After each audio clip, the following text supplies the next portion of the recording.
Chinese बहू। Chinese बहू हमारी याद तो है ना आपको? भूले तो नहीं ना? हाँ भाई, थोड़ी देर में ही सही, लेकिन चाइनीज बहू की कहानी आ ही गई।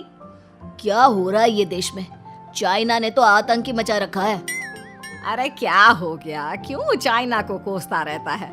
भूल मत, तेरी ससुराल चाइना की ही है। हाँ माँ, पर ये देखना, लड़ाई झगड़े, ये बीमारी, ऊपर से ये देश कितना चालाक है, अंदर न जाने क्या क्या करता रहता है।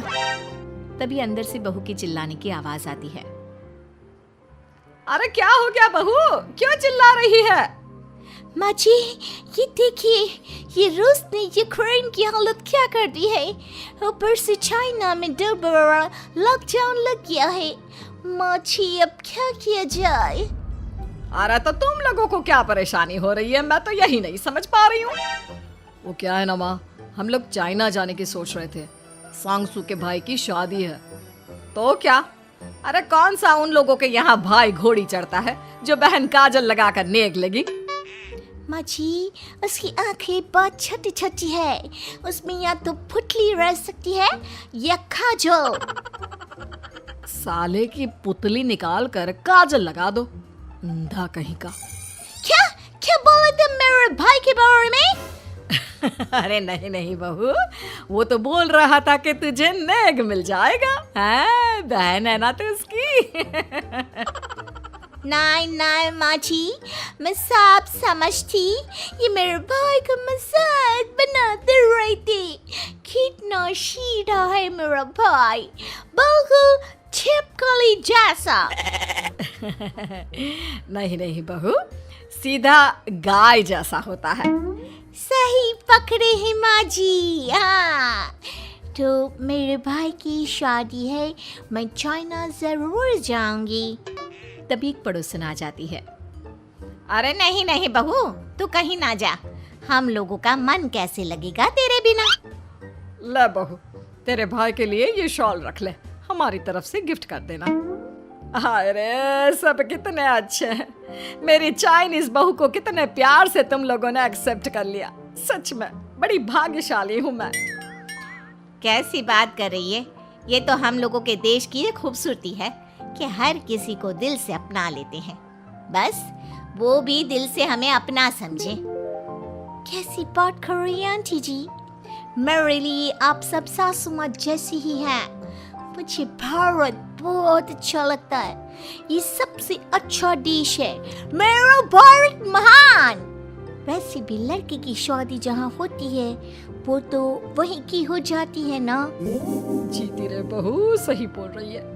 औरत तो होती ही पानी की तरह है, जो जहाँ जैसे रखे वैसी ही शेप ले लेती है।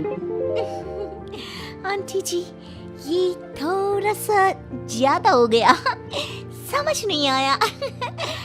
नो प्रॉब्लम, मैं चाय बना कर लाती हूँ। फिर क्या, वो दिन भी आ जाता है जब बेटे बहू को चाइना जाना पड़ता है। वहाँ जाकर बहू का भाई कहता है, मेरे बहन आ गए, मेरे बहन आ गए। मैंने सबको बोला कि सब हिंदी में बात करेंगे, नहीं तो बहन नाराज हो जाएगी। थैंक्स बॉय, हिंदी मेरी भाषा है, आप मुझे उसमें बात करना अच्छा लगता है। आपने जीजा जी से मिलो। ओ बहन, तुम अंदर चलो। सभी बहू को अंदर लेकर चले जाते हैं, लेकिन सांगसू का पति, वो तो बेचारा चाइना के ससुराल के आंगन में अकेला खड़ा रहता है। काफी देर तक जब कोई उसे नहीं पूछता तो वो माँ को घर पर फोन करता है। हाँ बेटा, पहुँच गए ना कुशल मंगल? हाँ माँ, लेकिन सांगसू पता नहीं कहाँ है, वो तो अंदर गई है, तब से बाहर आई ही नहीं। अरे कैसी बात कर रहा है? तो तू अंदर चला जा, तू बाहर क्यों है? अरे दामाद है तू वहाँ का, उन लोगों ने तुझे बिठाया, चाय पानी कुछ नहीं पूछा? नहीं ना माँ। तभी सामने से सांगसू आती है। क्यों आप अभी तक तैयार नहीं हुए? और ये बैग लेकर क्यों कमरे से बाहर आए? इसे वहीं रख देते। कमरा? कौन सा कमरा? अरे कैसी बात कर रही हो? जब से तुम अंदर गई हो मैं बाहर ही तो खड़ा हूँ। बहू को बहुत हैरानी होती है और गुस्सा भी आता है। तभी उसका भाई और माँ आ जाते हैं।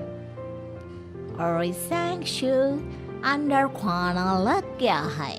पहले ये बताओ कि मेरे पति को किसी ने खाना या पानी क्यों नहीं पूछा? वो भारत से ससुराल पहली बार आया है, वो भी मेरे कहने पर। उनकी इज्जत क्यों नहीं की? देख बेटी, तूने जबरदस्ती जिद में शादी की थी तो हम लोगों ने कर दी, लेकिन अब तुम ये सोचो, पूरी चाइना में मैं इस इंडियन को अपना दामाद बताऊं? So sorry. हाँ संगसू, और तुम भी चुप रहना, नहीं तो वो लोग मेरी शादी तोड़ देंगे। ओह, ऐसी बात है। कोई बात नहीं, मैं बाहर होटल में रह लेता हूँ, तुम वही करो जो ये लोग चाहते हैं। कैसी बात कर रहे हो? शादी के बाद पति जैसा भी हो, जो भी हो, पति होता है। वैसे भी तुम्हारे पूरे परिवार ने, सबने बिना सोचे मेरा साथ दिया, मुझे एक्सेप्ट किया, प्यार किया। मैं अपने देश में आपको अकेला कैसे छोड़ सकती हूँ? ये हिंदी फिल्म का ड्रामा बंद करो, मैं अभी अब बर्दाश्त नहीं करूँगी। चुपचाप अंदर चलो, नहीं तो ये शादी वादी यहीं खत्म करके इसे अकेले ही इंडिया जाना पड़ेगा। कैसी बात कर रही हो माँ? ये मेरे पति हैं। नहीं था, हम लोगों ने यहाँ वकील को बुला लिया है, जिसके बाद अब तेरा तलाक करा के हम यहाँ के चाइनीज लड़के से तेरी शादी करा देंगे। अरे कैसी बात कर रहे हो? हम तो यहाँ तुम्हारी शादी के लिए आए थे। नहीं, मैं सांगसू के बिना नहीं रह सकता हूँ। हाई वोल्टेज ड्रामा होने के बाद से ही सारा माहौल खराब हो जाता है कि तभी एक लड़की आती है।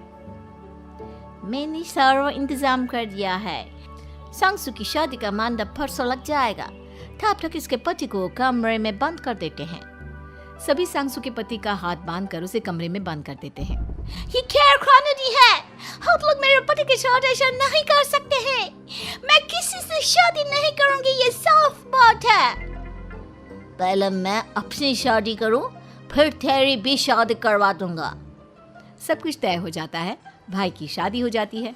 फिर वो दिन भी आ जाता है जब सांगसू की शादी वो लोग जबरदस्ती करने के लिए उसे मंडप पर ले जाते हैं। ऐसा मत करो, ये मेरी बीवी है। मैं किसी से शादी नहीं करूंगी। कैसे नहीं करेगी शादी? शादी तो तेरा बाप भी करेगा। हो, मैं करूंगा शादी। प्लीज कोई मेरी शादी किसी अच्छा औरत से करवा दे। चुप, बिल्कुल चुप। फिर माँ सांगसू और उसके पति से कहती है, तुम लोगों का बच्चा मेरी कैद में है। अगर तुम लोगों ने कोई भी होशियारी की तो मैं इस बच्चे को मार दूंगी। दोनों माँ का रूप देखकर हैरान हो जाते हैं। बच्चे की खातिर दोनों शांत हो जाते हैं और शादी की रस्में शुरू हो जाती है कि तभी सांगसू की सास पुलिस के साथ आ जाती है। माँ, ससुर माँ आ गई, मेरी माँ आ गई। माँ प्लीज हम लोगों को बचाकर वापस ले चलो। पुलिस सभी को गिरफ्तार कर लेती है। बेटी के बच्चे को मारने की धमकी तो कोई चुड़ैल ही दे सकती है। अरे तो ये चुड़ैल ही तो है। ये सही बोल रहे हैं, ये औरत किसी चुड़ैल से कम नहीं है। तभी उन लोगों का बच्चा भी आकर सांगसू के गले लग जाता है। माँ, तू सही समय पर आ गई, लेकिन तुझे कैसे पता चला कि यहाँ ये सब हो रहा है? बेटा, ये चाइनीज लोग ना होते ही धोखेबाज हैं। इन लोगों पर मुझे भरोसा नहीं था, इसलिए मैंने तेरे फोन को हमेशा के लिए मेरे फोन से अटैच कर दिया था, जिससे तेरे आसपास होने वाली सारी बात मैं सुनती रहूं। उस दिन भी मेरी तेरी बात हो रही थी तो तेरा फोन ऑन था, मैं सब समझ गई थी। मुझे माफ कर दो। नहीं, बिल्कुल नहीं। चलिए माँ जी, इंडिया वापस चलते हैं। आज के बाद मैं यहाँ कभी नहीं आऊंगी।